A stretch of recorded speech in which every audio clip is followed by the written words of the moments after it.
विष्णू सहस्रनाम चिंतनमाला चालू आहे आणि विष्णू सहस्रनामातलं 49वा श्लोक आता आपण बघूया. स्कंद स्कंदधरो धुर्यो वरदो वायुवाहनः वासुदेवो बृहद्भानुरादिदेवः पुरंदरः. या श्लोकामध्ये एकूण 9 नावं आली आहेत. या श्लोकातलं पहिलं नाम आणि क्रमाप्रमाणे 327वं नाम आता आपण बघूया. स्कंदः. ओम स्कंदाय नमः. स्कंदत्यमृतरूपेण गच्छति वायुरूपेण शोषयति इति वा स्कंद स्कंदति अमृतरूपेण. आदि शंकराचार्यांनी भाष्य केलंय की अमृतरूपानी वाहणारा, गच्छति म्हटलंय वाहणारा, किंवा वायुरूपेण शोषयति इति वायुरूपानी सुखविणारा, किंवा स्कंद म्हणजे शिवपुत्र षडानंद कार्तिक स्वामी हे ज्याचं स्वरूप आहे असाही उल्लेख आलेला आहे. स्कंद म्हणजे क्षरण, विनाश असा अर्थ केला जातो आणि स्कंध धच्या ऐवजी जे ध असतो स्कंध तो त्याचा अर्थ आहे खांदा. हा फरक आहे. स्कंद आणि स्कंध यामध्ये फरक आहे. स्कंद म्हणजे क्षरण, विनाश असाही अर्थ केला जातो आणि स्कंध म्हणजे खांदा. सेनानीनाम अहम स्कंदस हा 10व्या अध्यायातला 24वा श्लोक आहे. स्कंद हा काय आहे? देवसेनानी आहे आणि हा देवसेनानी म्हणजे स्कंदचा अर्थ आहे क्षरण, विनाश करणारा अशा अर्थाने. किंवा कार्तिकेय हाही अर्थ घेतला आहे आणि कार्तिकेय हा संहारक शस्त्र अथवा शक्तीचं रूप मानला जातो.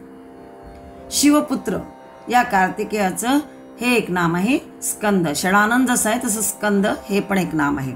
आणि म्हणून भगवंताने गीतेच्या 10व्या अध्यायामध्ये विभूती सांगताना देवांना हमखास विजय मिळवून देणारा कुशल आणि परमयशस्वी सेनापती जो स्कंद तो माझीच विभूती आहे असं म्हटलेलं आहे. दैवी गुणांची मालिका हीच देवसेना होय. 16व्या अध्यायामध्ये दैवी गुण 26 सांगितलेले आहेत आणि त्यातील पहिलाच जो आहे तो अभय. अभय म्हणजे स्कंद. प्रकाश जसा अंधकाराचा पराभव करतो तसा हा गुण अभय हा आसुर गुणांचा पराभव करतो. अभय असेल तर सगळे आसुर गुण नाहीसे होतात आणि त्याचा पराभव करतो अभय असेल तर. देवसेनानी हा म्हणजेच अभय होय. सत्व, संशुद्धी, ज्ञानयोग, व्यवस्थिती, स्वाध्याय, तप, आर्जव हे सगळे दैवी गुण सांगितलेत एकूण 26. आणि आसुर सेना कोणती आहे? ते 6 गुण सांगितले आसुर संपत्तीचे 16व्या अध्यायामध्ये. ते म्हणजे दंभ, दर्प, अभिमान, क्रोध आणि पारुष्य. पारुष्य म्हणजे कठोरपणा. हे 6 आसुरी गुण आहे. पण या 6 आसुरी गुणांचा संहार कोण करतो? पहिला गुण कोणता? तर अभय हा संहार करतो. अभय असेल तर हे सगळे गुण दूर होतात. षडानन हे एक नाव या स्कंदाचं आहे म्हणजे 6 मुख असलेला असा उल्लेख पुराण कथेमध्ये येतो. षडानन हा 6 मुखांनी म्हणजेच काय? काम, क्रोध, लोभ, मोह, मद, मत्सर या षडगुणांचा संहार करतो. 6 मुख कोणती? तर अभयमुख. ही जे षड दुर्गुण आहेत, षडगुण नव्हे, काम, क्रोध, लोभ, मोह, मद, मत्सर हे षड दुर्गुण आहेत. यांचा दुर्गुणांचा संहार करतो. आणि 6 मुख कोणती? या षडाननाची तमा अभयपासून जे सुरू होतात ती सगळी 6 मुख ही त्याची स्कंदाची 6 मुख आहे म्हणून षडानना. अभयमुख आणि पंचमहाव्रते म्हणजे कोणते? यमनियमादी हे सगळे 6 मुख त्यांच्या योगे हा आसुरी वृत्तींचा नाश करतो. षड दुर्गुणांचा काम, क्रोध, लोभ, मोह, मद, मत्सर हे षड दुर्गुणांचा संहार करतो, क्षरण करतो, विनाश करतो तो स्कंद. ज्ञानबलामुळेच हा देवांचा जो सेनापती आहे हा कसा आहे? सच्शील असल्याचे वर्णन पुराणांमध्ये आढळते. त्याचाच अर्थ हा की सुब्रह्मण्याचे द्वारा परमात्म्याचा गौरव व्यक्त झाला आहे आणि म्हणून त्यालाच सुब्रह्मण्य शिवपुत्र असंही म्हटलं जातं. सुब्रह्मण्य हे शिवपुत्र कार्तिकेयाचे एक नाव आहे आणि स्कंद हेही नाव आहे. या नावानेही तो ओळखला जातो आणि ते नाव परमात्म्याचे जणू आहे. साधकाच्या व्यक्तित्वाचे सगळे स्तर घटक एकरूप एकाग्र होणे ही स्थिती म्हणजे परमसत्याची प्रतीती येण्यास अत्यंत आवश्यक मानली जाते आणि ज्ञानबलामुळेच तो निर्भयपणे मग या सगळ्या आसुर सेनेचा नायनाट करतो. भगवंत म्हणतात सेनानीनामहं स्कंद, म्हणजेच ज्ञानस्वरूप परमात्मा भ्रांतीचे म्हणजेच भ्रांतीजनित दोषाचे स्कंदन करतात, म्हणजेच दोष निर्मूलन ध्वंसन करणारा असल्यामुळे हा स्कंद हे परमात्म्याचं नाम मग योग्य वाटतं. भ्रांती घालवून आत्मज्ञान करून देण्यात सहाय्य करणारा दैवी गुण सेनेचा जो सेनापती तो हा होय. त्याला शरण गेल्याने मग आसुर गुण सेनेचा पराजय होतो. दैवगुण सेनेचा सेनानी म्हणजे स्कंद या रूपात परमात्माच होय आणि त्याला शरण गेल्यास मग आसुर गुण सेनेचा पराजय होतो. दैवसेना आत्मज्ञान बलगृहीत होते.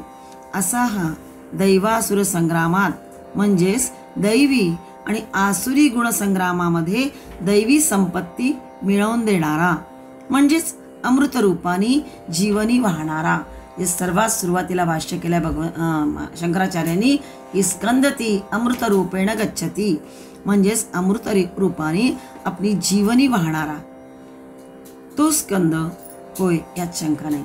म्हणून भगवंताचं स्कंद हे नाम सार्थ वाटतं. श्लोक 49 328 नाम बघतो आपण. स्कंदधरः ओम स्कंदधराय नमः. स्कंदम धर्मपथम धारयतीति स्कंदधरः, जो विस्कळीत झालेल्या धर्माचे पुनरुज्जीवन करतो, आधार देतो त्याला, तो स्कंदधर. किंवा जो सुब्रह्मण्याचे म्हणजे स्कंदाचे पितृरूपात व्यक्त झाला तो परमेश्वर, तो कोण? स्कंदधरः. धर्ममार्गाचे धारण करणारा तो स्कंदधर. मागचं नाम आपण म्हटलं स्कंद, म्हणजेच आत्मज्ञानाची जी गुणप्रभा ती पर्यायाने स्कंद म्हणावायची. आत्मज्ञान होण्यासाठी सगळे दैवी गुण लागतात आणि म्हणून म्हटलंय की आत्मज्ञानाची जी गुणप्रभा ती पर्यायाने स्कंद म्हणायची. जसं सूर्य आणि सूर्यप्रभा ही दोन नाहीत, जसं ज्ञान आणि ज्ञानप्रभा ही दोन नाहीत. त्यामुळे स्कंद म्हटला की स्कंदधर तोच म्हणावायचा. जितके म्हणून दैवी गुण आहेत देवसेनाच होय आणि त्यांचा हा सेनापती जो आपण मागे बघितला स्कंद या अर्थाने मागल्या विवेचनात बघितलं आपण. जसं प्रत्येक गुण अवगुण, गुण हे अवगुणाचे, तेज किरण हे तमाचं निष्कासन करतात, अक्रोध क्रोधाचे, विराग रागाचे, शांती क्षोभाचे, सत्य असत्याचे, प्रेम द्वेषाचे, करुणा निष्ठुरतेचे निष्कासन निर्दलन निर्मूलन करीत आहे. आणि म्हणून हे सर्व दैवी गुण जे आहेत, दैवी गुणरूप आध्यात्मिक योग हा स्कंद होत. आणि ज्या अर्थी हे सर्व आत्म्याचे म्हणावा आत्मज्ञानाचे म्हणा अंगभूत होत, त्या अर्थी तो आत्मा तो परमात्मा हा स्कंदधर म्हणावायचा. परमात्मा हा प्रपंचोषम शिवस्वरूप असल्यामुळेच तो स्कंद, तसा तो स्कंदधरही म्हटला गेल्यास नवल नाही. सर्व आत्मज्ञानाची लक्षणे आणि कार्ये परमात्म्याहून अधिक प्रकर्षाने कोण धारण केली आहेत. त्यामुळेच तो परमात्मा जसा स्कंद म्हटलाय तसा स्कंदधर असे म्हटलं जातं. आणि मग विस्कळीत झालेल्या धर्माचं जो पुनरुज्जीवन करतो आणि स्कंदरूपानी अभयरूपानी आत्मज्ञानाची जो गुणप्रभा वाढवतो तो स्कंदही होय आणि तोच स्कंदधरही होय. ही जोडी म्हणून लागोपाठ आलेली आहे. विष्णू सहस्रनाम श्लोक 49 बघतोय आपण आणि त्यातलं 329 नाम. धूर्यः ओम धूर्याय नमः. धूरं वहति समस्त भूत जन्मादि लक्षणामिति धूर्यः. सर्व विश्वाची भरण पोषणादी धुरा वाहणारा तो धूर्य, धुरंधर असाही अर्थ आहे. आदि शंकराचार्यांनी भाष्य करताना लिहिलाय. विविधतापूर्ण अशा विश्वाच्या उत्पत्ती स्थिती लयाची सर्व जबाबदारी किंवा धुरा जो स्वतः वाहतो व जो हे कर्मचक्र अत्यंत बिनचूकपणे कुठेही न अडखळता सहस्रावधी वर्षे चालू ठेवतो, तो दुसरा तिसरा कोणी नसून श्री नारायण श्री विष्णूच होय. आणि म्हणून त्याला धूर्य असं म्हटलंय. तसेच निःश्रेयस कारण ज्ञान घ्या की अभ्युदय कारण धर्म घ्या, दोहोत परमात्मा त्याचे ज्ञान आणि त्याचे यजनच धुरेसे म्हणजे अग्रिम आहे.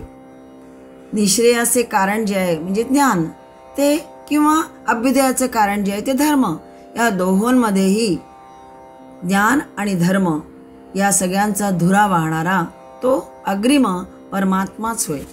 म्हणजे तो त्यातही धुरंधर आहे, निष्णात होय, प्रधान आहे, अधिक वरचढ आहे. तसं सामान्य अर्थ धुरंधरचा काय आहे? भार उचलणारा किंवा भारी किंवा बलवान असंही सांगितलं जातो. पण पंडित विद्वान यांनाही धुरंधर हे विशेषण लावलं जातं. कुशल बुद्धिमान पंडित म्हणण्याची पद्धत आहे. ध्रुव धातूपासून हे नाम बनलंय. क्रियापदाचं जे मूळ रूप असतं त्याला धातू म्हणतात आणि ध्रुव हा त्याचा मूळ धातू आहे. त्यापासून हे धुर्य हे नाम तयार झालं. उत्तरदायित्व सांभाळणारा असाही अर्थ आहे. गीतेच्या 5व्या अध्यायामध्ये 29व्या श्लोकात भगवंत सांगतायत की भोक्तारम यज्ञ तपसाम सर्व लोक महेश्वरम सुहृदम सर्वभूतानाम ज्ञात्वा माम शांती मूर्च्छती. माझा भक्त मलाच सर्व यज्ञांचा भोक्ता, भोक्तारम म्हटलंय, आणि यज्ञ तपसाम तपाचाही भोक्ता, सर्व यज्ञांचा भोक्ता, तपाचा भोक्ता, सर्व लोक महेश्वरम सर्व लोकांचा ईश्वरांचाही ईश्वर, सुहृदम सर्व भूतानाम सर्व प्राणीमात्रांचा मित्र, सुहृद म्हणजे दयाळू, चांगलं हृदय असणारा असा जो साधारण जो अर्थ आहे त्याचा अर्थ अत्यंत प्रेमळ, दयाळू, कुठलीही अपेक्षा न करणारा, आणि सर्व लोकांचा तो महेश्वरही स्वार्थरहित असा सुहृद, असे सगळे तत्वतः समजून जो भक्त माझी पूजा करतो तोच शांती प्राप्त करतो. यामध्ये यज्ञ आणि तपाचा भोक्ता हे पद चिंतनीय आहे. यज्ञाने अभ्युदय कारण धर्म साधला जातो, तर तपाने निःश्रेयस कारण जे ज्ञान आहे ते प्राप्त होतं. सकल पुरुषार्थाचा दाता म्हणजे चारी पुरुषार्थाचा दाता आणि भोक्ता परमात्माच होय. म्हणून भगवान श्री विष्णूंचं एक नाम धूर्य होय. धूरम वहती समस्त भूत जन्मादि लक्षणामिती. सुरुवातीला जे म्हटलं ते यासाठी. भुक्ती हवी असेल म्हणजे भोग हवे असतील तर त्या परमात्म्याचे स्मरण करायला हवे, त्याचं भजन करायला हवे. मुक्ती हवी असेल तर त्या विष्णूला, त्या मुकुंदाला भजले पाहिजे.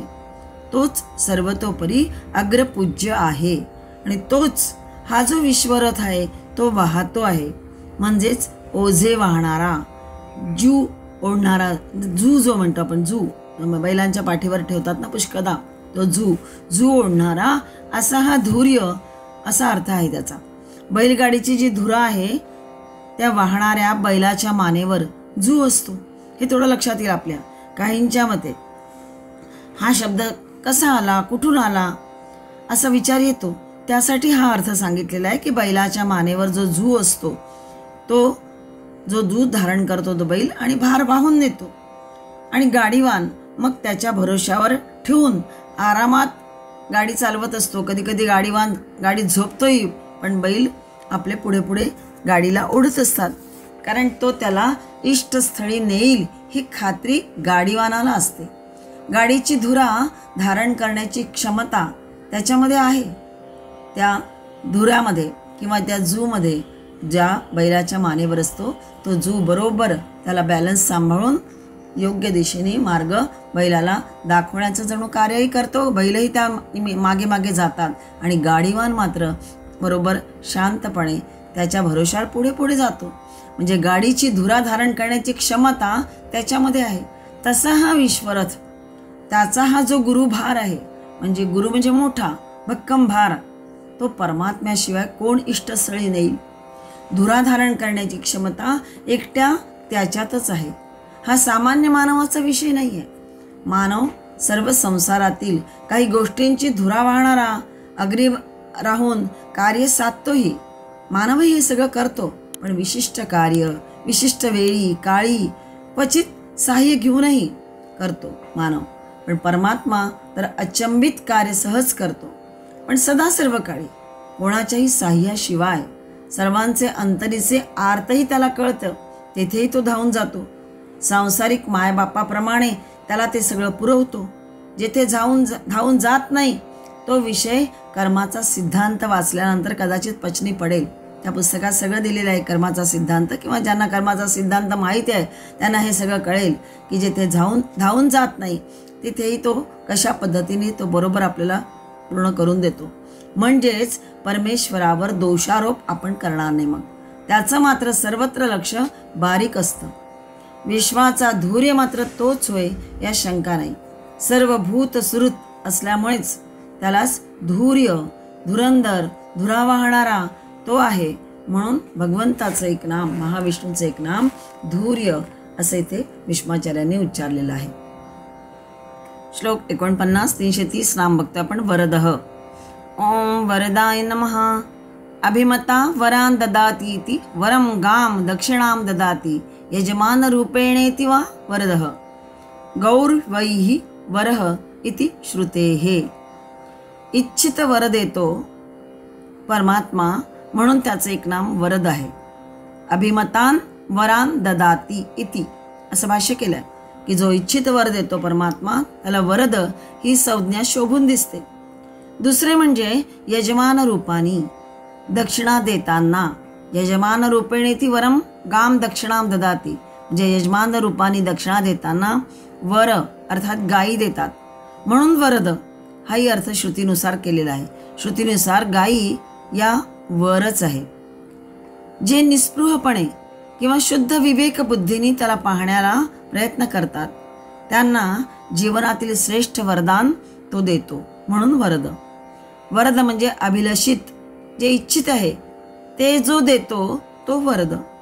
परमात्मा सर्व जीवांच्या अभिलषित चिंतामणी आहे. प्रवाशाला थारा, आसरा, भुकेल्याला अन्न, तहानलेल्याला पाणी, अमृत आहे. परंतु एखादा खाऊन पिऊन तृप्त असेल त्याला त्याची मातब्बरी वाटणार नाही. पण जो प्रवासी आहे त्याला कुठेतरी आसरा हवा असतो. एखाद्याला भुकेला असतो, त्याला कुठे अन्न मिळेल का, अन्नाचा दाणा मिळेल का यासाठी तो हपापलेला असतो, किंवा त्याला तशी इच्छा असते. तहानलेल्याला पाणी मिळतंय का कुठं, हे जणू पाणी मिळाल्यानंतर अमृतच आहे असं वाटतं.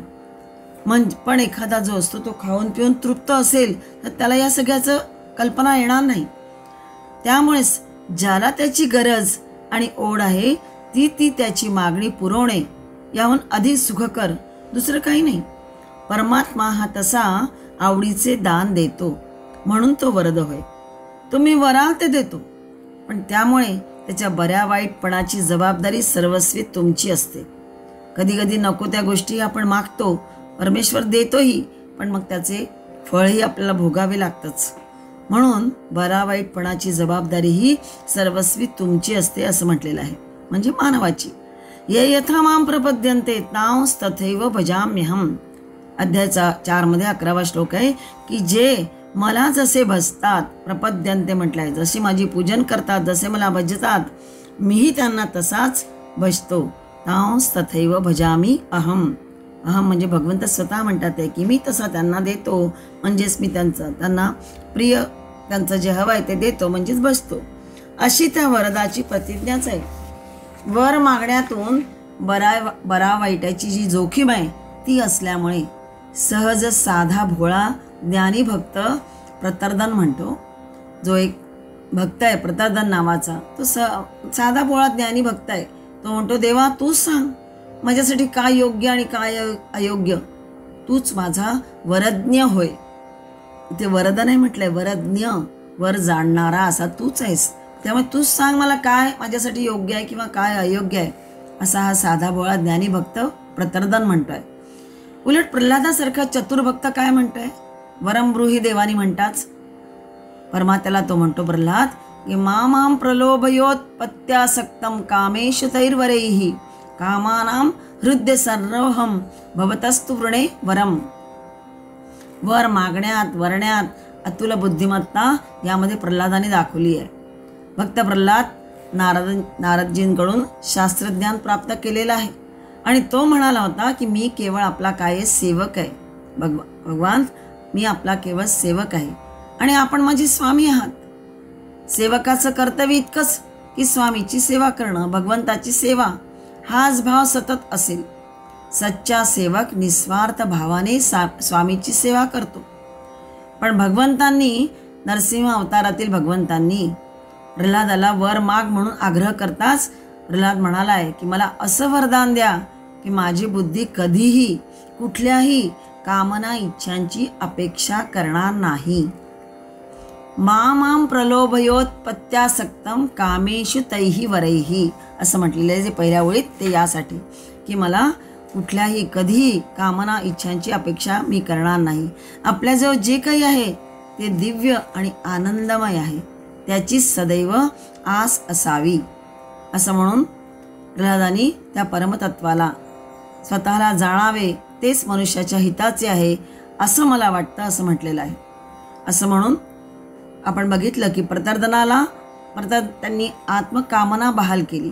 कारण प्रतर्दनाने म्हटलं होतं की तूच सांग माझ्यासाठी काय योग्य आणि काय अयोग्य, म्हणून प्रतर्दनाला आत्मकामना बहाल केली. तर प्रल्हादाला भगवंतांनी निष्कामता बहाल केली आहे. दोन्ही एकच आहे. इतर काम दोघांनाही निषिद्ध होते. भगवान तर भुक्ती मुक्ती असला कुठलाच इष्टानिष्ट विवेक जाणत नाहीत. त्यांच्या लेखी भुक्ती आणि मुक्ती समानच अर्थ आहे. जो जी इच्छा करेल ती भीक त्याला घालणं एवढंच त्याचे ब्रीद आहे. त्याच्या लेखी दोन्ही भीकच. भगवंताच्या लेखी अनन्य भावाने परमपदाची प्राप्ती हीच इच्छा करावी. बाकी इंद्रपद मागा की निद्रापद, तो तुम्ही वराल ते तुम्हाला देतो. निद्रापद कुंभकर्णाला मिळालेलंच आहे. अशाप्रमाणे म्हटलेलं आहे की इंद्रपद मागा किंवा निद्रापद, भगवंत तुम्ही जे वराल ते तुम्हाला देतो. म्हणून भगवंताचे एक नाम वरद होय, इच्छिलेले देणारा. श्लोक 49 331 नाम बघतो आपण. वायुवाहनः. ओम वायुवाहनाय नमः. मरुतः सप्त आवहादीन वाहयतीति वायुवाहनः. जो वायूचे वाहन आहे, म्हणजेच वायूचे वहन करून नेणारा आहे. वायूचे नियमन करतो, त्याला ताब्यात ठेवतो, त्याला गतीही देतो, तो वायुवाहनः. अंतरिक्षातील वायूच्या गती 7 प्रकारच्या असतात. त्यांना सप्तमरुत म्हणतात. थोडक्यात वायूचे दुर्दम्य सामर्थ्य, गती व प्राणरक्षक शक्ती या सर्व त्याला मिळालेल्या परमात्म्याच्याच उदार देणग्या आहेत. आणि म्हणून श्री विष्णूचे एक नाम आहे वायुवाहनः. परमात्मा वायूचे वहन करतो, नियमन करतो, त्याला गतीही देतो. ते कसे ते बघू. की जर एखादा चालक असतो, तो आपल्या वाहनावर आरूढ होऊन त्याला चालवित असतो. जीव, आत्मा, परमात्मा हा प्राणाचा वाहक म्हणजे चालक आहे. येथे बहुव्रीही समास घ्यायचा या शब्दाचा केला तर मग वायू ज्याचे वाहन आहे असा जो तो. बहुव्रीही समासात तिसऱ्याबद्दल जेव्हा सांगायचं असतं तेव्हा अशा पद्धतीची रचना असते. वायुवाहनः म्हणजे वायू ज्याचं वाहन आहे असा जो तो वायुवाहनः असा विग्रह बहुव्रीही समास म्हणून केला आहे. जिथे जिथे जीव तिथे तिथे प्राण आहे, आणि जिथे प्राण आहे तिथे चलन आहे, चलनवलन आहे. गर्भिणीच्या उल्बकोशातील त्या गर्भस्थ जीवाचं स्पंदन आपल्याला ऐकू येतं. जीवच वायूचं वाहन आहे. निर्जीवाला आपण निष्प्राण म्हणतो. प्राण ही जीवाची खूण असली तरी प्राण हा नियम्य असून जीव हा नियामक होय. प्राण सेवक आणि जीव स्वामी होय. आणि म्हणूनच परमात्मा किंवा जीव आपल्या प्राणवाहनावर आरूढ होऊन गमनागमन करतो. निरनिराळ्या देवतांची निरनिराळी वाहने प्रसिद्ध आहेत. त्या वाहनावरून त्याच्या आगमनाची वार्ता कळते. ते वाहन त्यांचं निशाणच होय. तसं गरुड वाहन, गरुडध्वज श्री विष्णू आहेत. वृषभ वाहन, वृषभध्वज शंकरजी आहेत. जीवात्मा प्राणवाहन, प्राणध्वज आहे. प्राणाच्या फडफडणाऱ्या ध्वजावरून दुरूनच जीवराजाच्या स्वारीच्या आगमनाची वार्ता कळते. प्राणाच्या हालचालींना त्याचा निकट परिचय होतो. प्राणवायू येथे अर्थ घेऊन मग त्याचं नियमन करणारा जो तो वायुवाहन या नामाने प्रसिद्ध आहे. सर्व विश्वामध्ये निरनिराळ्या पातळीवरच्या क्षेत्रात अंतरिक्षातील वायूची गतीही भगवंताच्या शक्तीने प्रेरित होते, म्हणून हे नाम त्याला प्राप्त झालेले आहे, वायुवाहनः. श्लोक 49. 332 नाम बघतो आपण. वासुदेवः. ओम वासुदेवाय नमः. भगवंताचे एक नाम वासुदेव का? शंकराचार्य, आदिशंकराचार्य भाष्यात लिहितात की वसती, वासयती, आच्छादयती सर्वम इति वा वासुः. म्हणजे राहणे, आच्छादन करणे ही ज्याची क्रीडा आहे, किंवा स्वशक्तीने आच्छादन करण्याचा व्यवहार जो करतो, दिव्यती, क्रीडते, विजिगिषते, व्यवहरती, द्योतते असं म्हटलेलं आहे. असा जो विश्वाचा आच्छादन करण्याचा व्यवहार करतो तो वासुदेव नामाने प्रसिद्ध आहे. किंवा आपल्या मायेने झाकून टाकून या सर्व विश्वाला जो जिंकतो, विजिगिषते म्हटलेलं आहे भाष्यामध्ये, की मायेने झाकून टाकून सर्व विश्वाला जो जिंकतो तो वासुदेव. तसेच वासु म्हणजेच जो सर्व सजीव प्राणी मात्रांच्या शरीरामध्ये स्थायिक होतो, गच्छती इति वा देवः म्हटलेलं आहे. सर्व प्राणी मात्रांच्या शरीरात वास करतो, स्थायिक असतो तो जीव, म्हणून वासु हे नाम एक आहे. शिवाय दिव्यती म्हणजेच द्योतनशील प्रकाश स्वरूप असल्यामुळेच तो देवही आहे. कारण देव हा शब्द द्यू यापासून तयार झालेला आहे, आणि द्यू म्हणजे प्रकाश करणे, प्रकाशित करणे अशा अर्थाने. आणि मग दिवी शब्द म्हणजे स्वर्ग, आणि प्रकाश देणारे ते देव, म्हणून द्योतनशील प्रकाश स्वरूप ते देव, म्हणून पुढे वासूच्या पुढे देव शब्द लागलेला आहे तो या अर्थाने. वासू म्हणजे वास करणारा, राहणारा, आच्छादन, विश्वाचा आच्छादन करण्याचा व्यवहार करणारा, आणि पुढे देव म्हटलाय म्हणजेच द्योतनशील प्रकाश स्वरूप असल्यामुळेच तो पुढे देव शब्द त्याला जोडला गेलाय, म्हणून वासुदेव. परमात्मा आकाशावत सर्वांच्या आत भरलेला आहे, तसं सर्वांना वेढूनही तो राहिला आहे. सर्वांचं सबाह्य अभ्यंतर तोच व्यापून आहे, कारण तद्भिन्नमुळे काही वस्तू नाहीच. वेद, उपनिषदे, गीता हे सांगतात की वासुदेव सर्वमिती. हाच विचार सगळीकडे मांडतात की वासुदेव म्हणजे सर्वत्र जो वास करतो तो वासुदेव. तो आत्मप्रतीती, गुरुप्रतीती आणि शास्त्र प्रतीती एकवटून सांगितलेला आहे की वासुदेव सर्वमिती. हा विचार आत्मप्रतीतीतून, गुरुप्रतीतीतून आणि शास्त्र प्रतीतीतून हाच विचार मांडलेला आहे. वसुदेवस्य अपत्यम पुमान वासुदेवः अशी ही व्युत्पत्ती प्रसिद्ध आहे. म्हणजेच वसुदेवाचा जो पुत्र तो वासुदेव. वृंदावनातील हा घनश्याम कृष्ण वसुदेवाचा पुत्र मायेच्या आवरणाने स्वतःला झाकून ठेवतो. वासयती, आच्छादयती सर्वम, आणि म्हणून असं म्हटलेलं आहे. दिव्यती, क्रीडती, विजिगिषते, व्यवहरती, द्योतते म्हटलंय भाष्यामध्ये. म्हणजेच तोच वसुदेव पुत्र वासुदेव क्रीडा करतो, खेळात रंगवतो सर्वांना, मायेने सगळं झाकून टाकतो, पुन्हा संचलनही करतो सगळ्यांचं, सर्वांना योग्य मार्गदर्शन करतो. तिथल्या गोपालांना, वृद्धांना, जेव्हा याचा गोवर्धन पर्वताची वेळ येते त्यावेळेस त्यांना केलेलं मार्गदर्शन वृद्धांना, या सगळ्या प्रकारे संचलन तो करतो. सूर्यकिरणांच्या प्रकाशाप्रमाणे सगळ्या जीवांना तो व्यापून टाकतो. जणू सगळे त्याच्याकडे त्या प्रकाशामुळे, ज्ञानप्रकाशामुळे सगळे त्याच्याकडे ओढल्या जातात, म्हणून तो जणू काही त्यांना सगळ्यांना व्यापून टाकतो. म्हणून त्याला वासुदेव असं म्हटलेलं आहे. वासुदेव सर्वम यामध्ये सोहमभाव प्रगटला आहे. निर्गुण, सगुण आणि साकार यात ऐक्यही साधलं आहे. जे ते निर्गुण ब्रह्म तो सगुण भगवान आणि तो साकार वासुदेवावतार होय. म्हणून निर्गुण, सगुण आणि साकार याचं ऐक्यही या वासुदेवमध्ये साधलेलं आहे. हिंदू धर्मामध्ये मूर्तीपूजेचा निषेध नाही, तसा सगुण आराधनेचाही निषेध नाही आहे.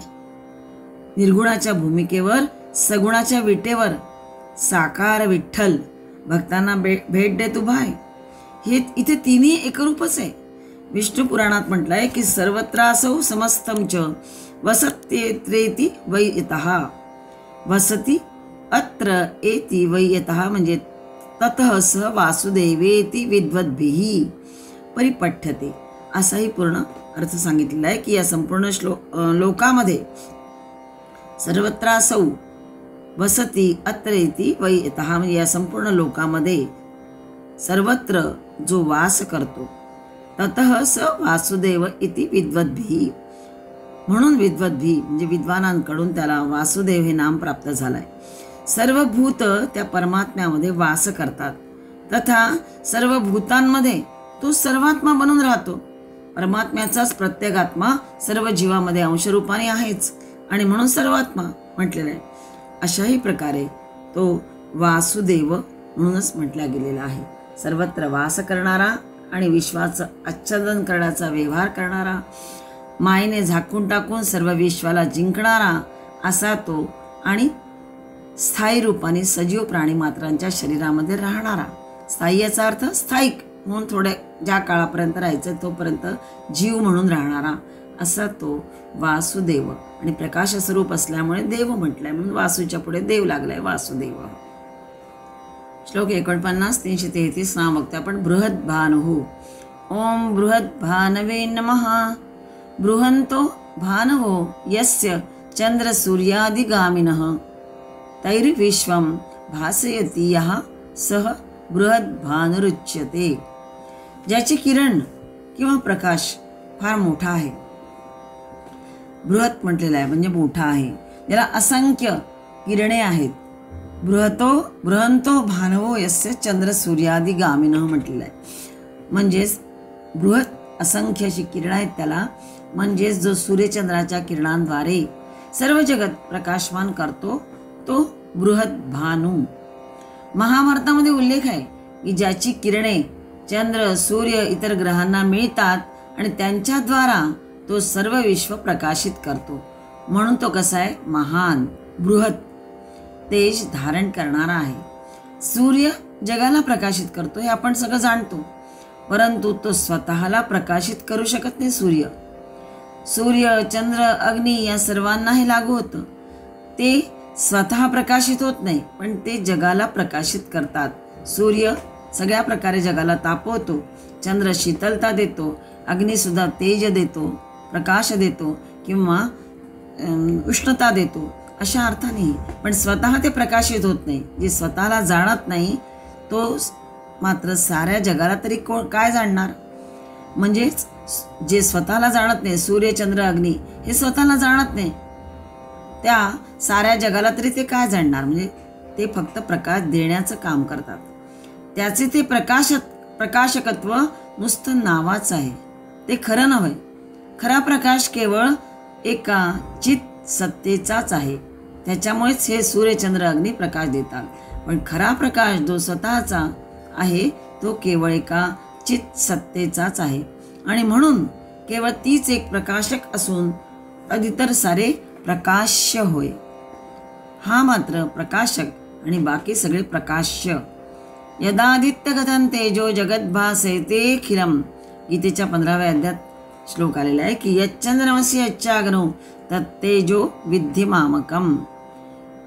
जे चंद्रामध्ये असणारं तेज आहे किंवा शीतलता आहे, प्रकाश आहे, अग्नीमध्ये असणारं तेज उष्णता, आणि आदित्यगतं तेजः सूर्यामध्ये असणारं जे तेज आहे, जे जगाला अखिल जगाला भास येते प्रकाशित करते, ते सगळं माझंच आहे.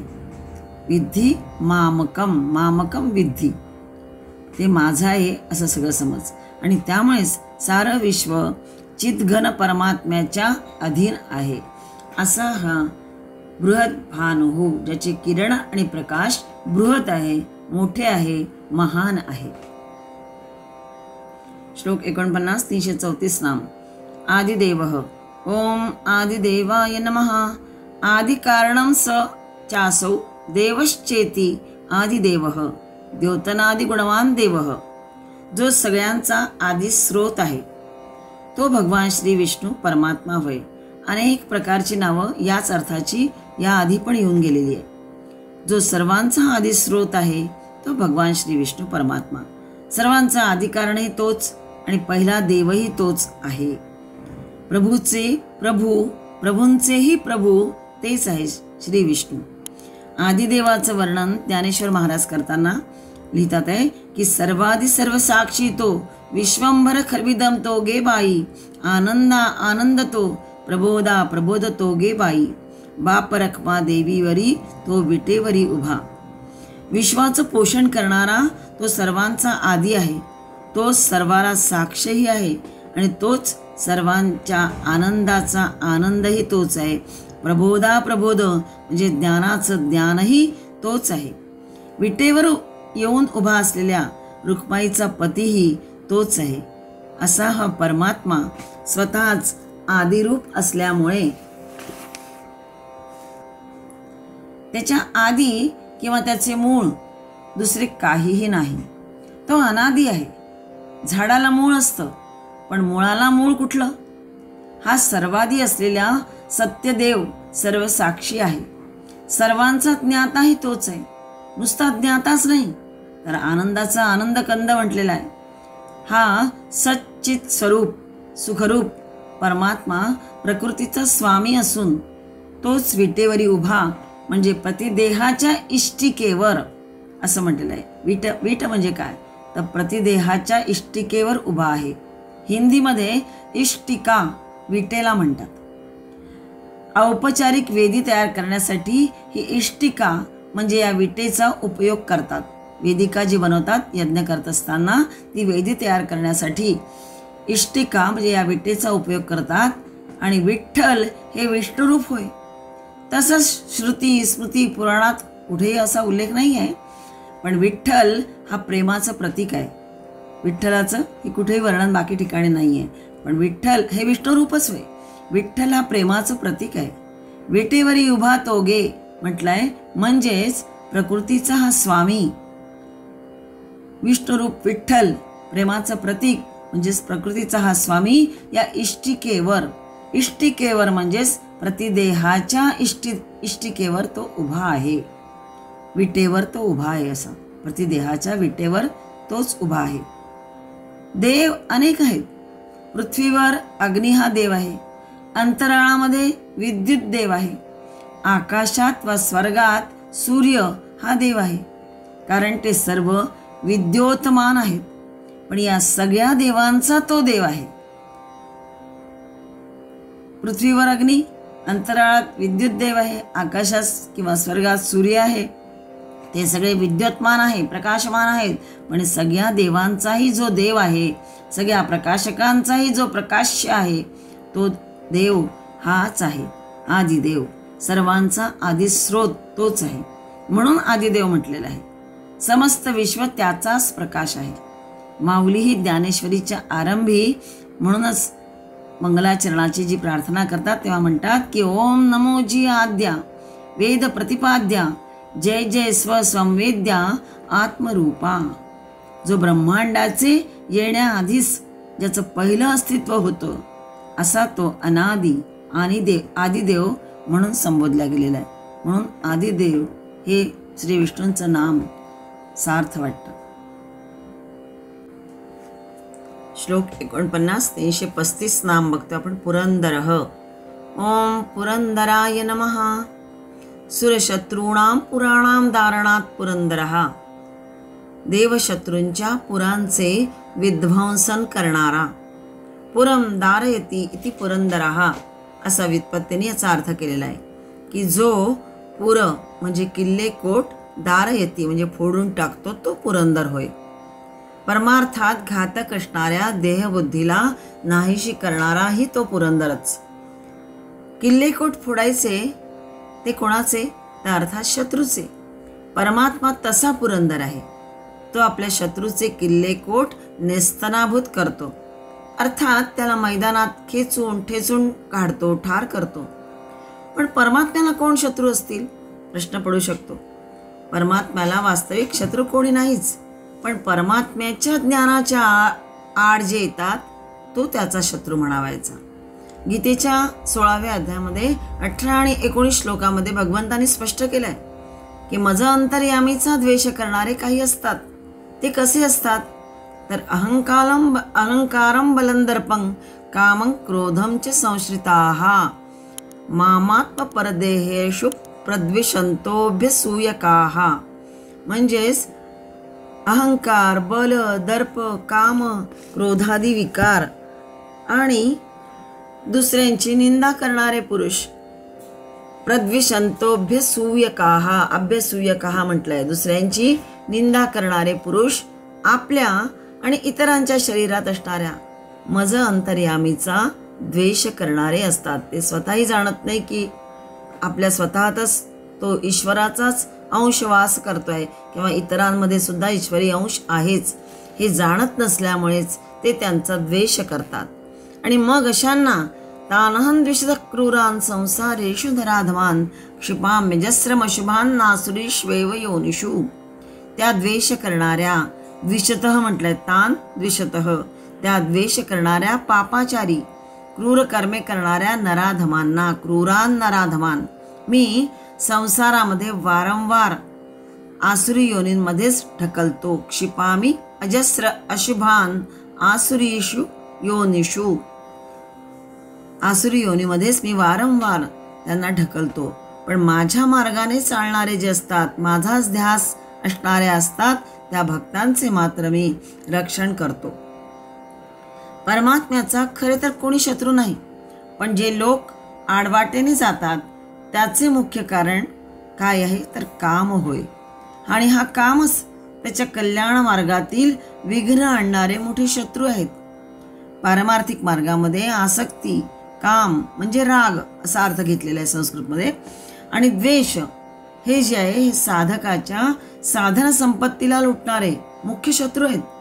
याकडे साधक कधी लक्षच देत नाही आणि म्हणून साधन करून सुद्धा साधकांची जेवढी आध्यात्मिक उन्नती व्हायला पाहिजे तेवढी होत नाही. म्हणूनच एखादे उच्च ध्येय समोर ठेवून कर्म करणाऱ्या मनुष्याची प्रकृती मग शुद्ध होत असते. त्यांनी तसं करायला हवं. उच्च ध्येय समोर ठेवून त्याप्रमाणे कर्म करणं आणि तशी साधना वाढवणं. नित्य प्राप्त त्या परमात्मा तत्वाचाच मग नंतर अनुभव येतो. गीतेमध्ये सांगितलंय की रागद्वेष हे वाटमाऱ्यासारखे असतात, आपल्यामध्ये लपून बसलेले असतात. इंद्रियस्येंद्रियस्यार्थे रागद्वेषौ व्यवस्थितौ तयोर्न वशमागच्छेत तौ ह्यस्य परिपंथिनौ. हे जे असतात हे वाटमाऱ्यासारखे आपल्यामध्येच लपून बसलेले असतात. वाटेने जात असताना काही लुटारू जसे असतात आणि वाटमाऱ्यांना जे वाटसरू असतात त्यांना लुटतात, त्यांना वाटमारे म्हणतात. तशाप्रमाणे हे रागद्वेष आपल्यामध्ये लपून बसलेले असतात आणि मग सतत इंद्रिय संयम घालवायला ते जणू टपलेलेच असतात. असे हे बिलंदर वैरी आहेत. त्या वैर्याचा किल्लेकोट परमात्माच फोडून टाकतो. कसा तर पुरंदर बनून, पुरम दारयती, पुरंदर बनून तो फोडून टाकतो. कामवैर्याची पुरे कोणती आहेत तर 3 आहेत. काम कुठे दडून बसलेला असतो तर इंद्रिये, मन आणि बुद्धी. गीतेच्या 3ऱ्या अध्यायातील 40व्या श्लोकात सांगितलं आहे की इंद्रिय आणि मनोबुद्धिरस्याधिष्ठानम उच्यते. हे त्याचे अधिष्ठान आहेत. एतैर्विमोह यत्तेषत ज्ञानमावृत्य देहिनम. इंद्रिय, मन आणि बुद्धी निवासस्थान आहे, त्याचे निवासस्थान आहे, अधिष्ठान आहे. आणि मग हा काम मन, बुद्धी आणि इंद्रियांच्या द्वारा ज्ञानाला आच्छादित करून जीवात्म्याला मोहित करतो. ज्ञानालाच मोहित करून टाकतो, ज्ञानालाच आच्छादित करतो आणि मग तो या जीवात्म्याला त्यातच मोहित करून टाकतो. खरं तर किल्ल्याला कोट असतो, परकोट म्हणतात त्याला. त्याला त्याच्या आतमध्ये बालेकिल्ला असतो. त्या किल्ल्याला परकोट असतो आणि त्याच्या आत बालेकिल्ला असतो की ज्यामध्ये हा लपून बसलेला असतो. कोण तर परततु सहा, म्हणजेच जे आत्मतत्व आहे हे इंद्रिय, मन, बुद्धी याहून श्रेष्ठ आहे आणि ते त्या बालेकिल्ल्यात जणू आपल्यामध्ये ठेवलेला आहे, असलेला आहे. जो शरण जातो त्या परमतत्वाला, परमात्म्याला, त्याचाच हा किल्ला इंद्रिय मन बुद्धीने युक्त त्यात लपलेले जे रागद्वेषाचे शत्रू आहेत यांना ठार करतो. परमात्म्याचाच जो अंश तो आत्मतत्व हा कसा आहे, इंद्रिय मन बुद्धी याहून श्रेष्ठ आहे. परतस्तु सहा असं म्हटलेलं आहे 3ऱ्याच अध्यायामध्ये. म्हणजेच हा परमात्म्याचा अंश आत्मा आणि त्यालाच इतर कामादीमध्ये न रमता त्या स्वात्म्यामध्ये, त्या निजरूपामध्ये, स्वमध्ये जो आनंद मानतो, त्या भक्तासाठी परमात्मा पुरंदर बनून येतो आणि तो आतील शत्रूचे किल्ले कोट नेस्तनाभूत करतो. आणि जे हे काम, क्रोधादी द्वेष आतमध्ये लपून बसलेले असतात त्यांचाही नायनाट करतो आणि भक्तांना आपल्या अलगद राजमार्गाकडे नेतो. असा हा पुरंदर होय.